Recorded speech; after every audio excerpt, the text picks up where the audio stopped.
बोले श्रीमद् भागवत महापुराण की जय। भक्तवत्सल भगवान की जय। त्वमेव माता च पिता त्वमेव त्वमेव बन्धुश्च सखा त्वमेव त्वमेव विद्या द्रविणं त्वमेव त्वमेव सर्वं मम देव देव।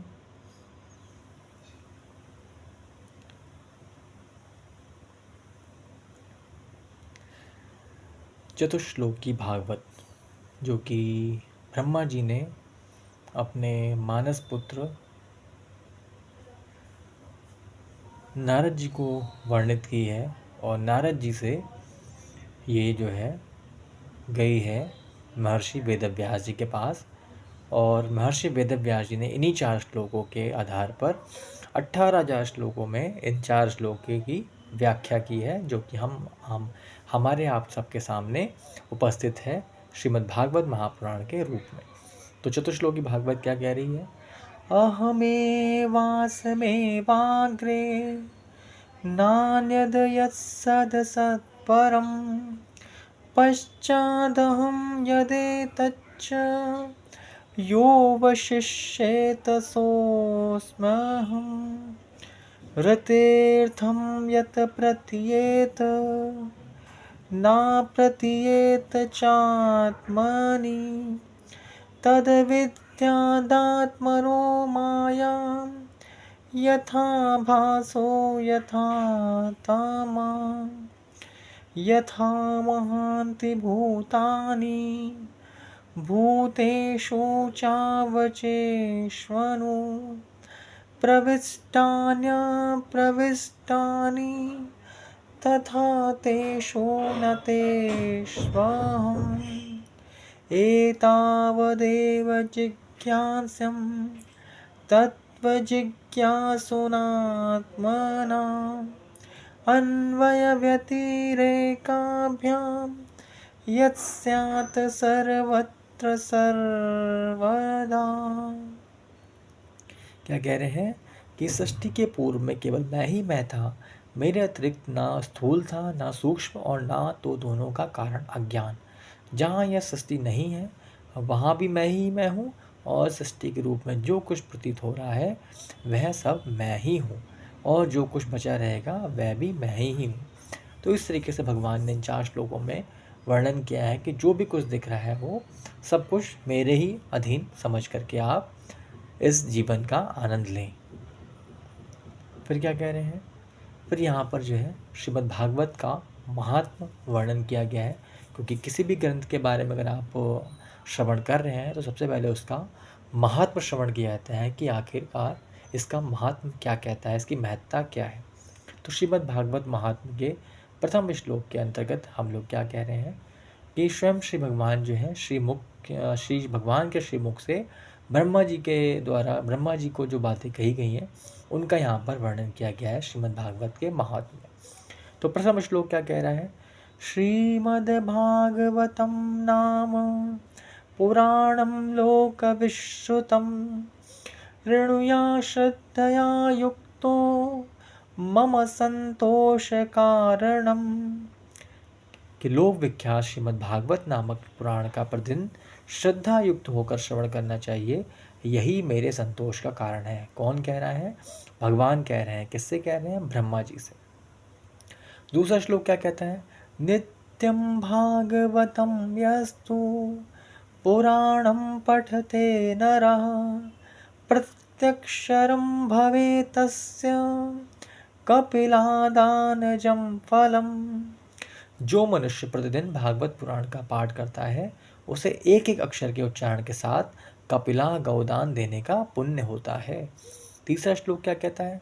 श्लोकार्धम श्लोकपादम वा नित्यं भागवतोद्भवं पठते ऋणुयादस्तु गोसहस्रफलं लभेत्। जो प्रतिदिन भागवत के आधे श्लोक या चौथाई श्लोक का पाठ अथवा श्रवण करता है, श्लोकार्धम श्लोकपादम वा, उसे 1000 गोदान का फल मिलता है। चौथा श्लोक क्या कह रहा है? य पठेत प्रयतो नित्यम श्लोकम भागवतम सुत अष्टादश पुराणानां फलमापनोति मानव।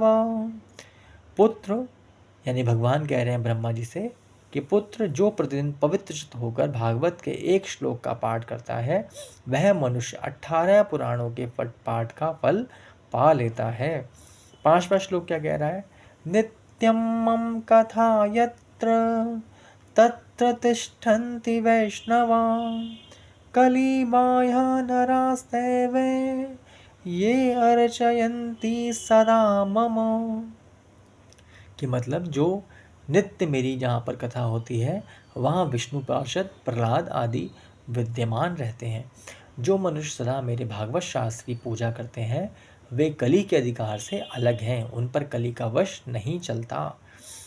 6वां श्लोक क्या कह रहा है? वैष्णवानां तु शास्त्राणि ये अर्चयन्ति ग्रहे नरा सर्व पाप विनिर्मुक्ता भवन्ति सुरवंदिताः। जो मानव अपने घर में वैष्णव शास्त्रों की पूजा करते हैं वे सब पापों से मुक्त होकर देवताओं द्वारा वंदित होते हैं। 7वां श्लोक क्या कह रहा है? ये अर्चयन्ति ग्रहे नित्यम शास्त्रम भागवतम कलौ आस्फोटयन्ति वलगन्ति तेषां प्रीतो भवाम्यहम्। जो लोग कलयुग में अपने घर के भीतर प्रतिदिन भागवत शास्त्र की पूजा करते हैं वे कली से निडर होकर ताल ठोकते हुए और उछलते कूदते हैं, मैं उन पर बहुत प्रसन्न रहता हूँ। यावदीनानि ते पुत्र। 8वां श्लोक क्या कह रहा है? यावदीनानि हे पुत्र शास्त्रम भागवतम ग्रहे तावत् पिबन्ति पितरः क्षीरं सर्पि मोदोदकम्। पुत्र मनुष्य जितने दिनों तक अपने घर में भागवत शास्त्र रखता है उतने समय तक उसके पितर दूध, घी, मधु और मीठा जल पीते हैं। तो ये जो है आप लोग भी कर सकते हैं। आज से जो है श्राद्ध पक्ष प्रारंभ हुए हैं, तो अपने पितरों की तृप्ति के लिए, उनकी प्रसन्नता के लिए आप अपने घर में भागवत शास्त्र यानी कि भागवत जी की पोथी अपने घर में अवश्य रखें। और उसका परिणाम क्या मिलेगा कि जब तक भागवत शास्त्र आपके घर में रहेगा उतने दिन तक, उतने समय तक आपके पितर जो हैं दूध, घी, मधु और मीठा जल पीते रहेंगे। तो बहुत सरल सा उपाय है, अपने अपने घर में आप लोग भागवत शास्त्र की पोथी अवश्य रखें। यक्षन्ति वैष्णवे भक्त्या शास्त्रं भागवतं हि ये कल्पकोटिसहस्राणि मम लोके वसन्ति ते। 9वां श्लोक क्या कह रहा है? कि जो लोग विष्णु भक्त पुरुष को भक्ति पूर्वक भागवत शास्त्र समर्पण करते हैं वे हजारों करोड़ कल्पों तक अनंत काल तक मेरे वैकुंठ धाम में वास करते हैं। उसके बाद में 10वां श्लोक क्या कह रहा है? 10वां श्लोक कह रहा है ये अर्चयन्ति सदा गेहे शास्त्रं भागवतं नरः प्रीणीतास्तेष विबुधा यावदा भूत संप्लवम्।